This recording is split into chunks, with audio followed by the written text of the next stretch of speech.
शेती कर्जाची 1 वर्ष वसुली स्थगिती आणि शेतकरी कर्जांचं पुनर्गठन करण्याची भूमिका राज्य सरकारकडून घेण्यात आली आहे, अशा प्रकारच्या बातम्या प्रकाशित होत आहेत. मात्र 1 वर्षभर स्थगितीचा मुद्दा उद्भवतच नाही.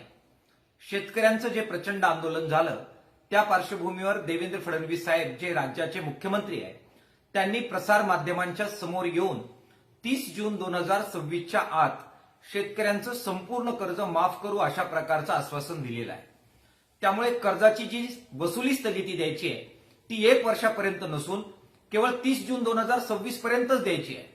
1 वर्षापर्यंत स्थगिती देण्याच्या आडून पुन्हा एकदा कर्जमाफीची तारीख ही एक्सटेंड करण्याचा काही डाव राज्य सरकारकडून खेळला जातोय का, हे तपासून पाहण्याची आवश्यकता या पार्श्वभूमीवर निर्माण झालेली आहे. दुसऱ्या बाजूला कर्जाच्या पुनर्गठनाचा सुद्धा मुद्दा राज्य सरकार चर्चेत आणू पाहत आहे. एकदा कर्जाचं पुनर्गठन झालं की असं कर्ज नियमित कर्ज म्हणून गणलं जातं आणि नियमित कर्ज हे माफ केलं जात नाही. आमची भूमिका आहे की अतिवृष्टीमुळे जे नुकसान झालेलं आहे ते कर्ज सुद्धा माफ झालं पाहिजे. त्याच्यामुळे 30 जून 2026 पर्यंत जे सर्व कर्ज थकीत होईल ते कर्जमाफीमध्ये आलं पाहिजे. त्यामुळे पुनर्गठनाचा सुद्धा मुद्दा येत नाही.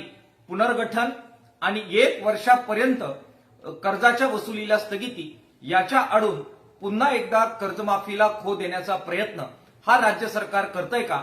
तो जर ते करत असेल तर ही भयानक गोष्ट आहे.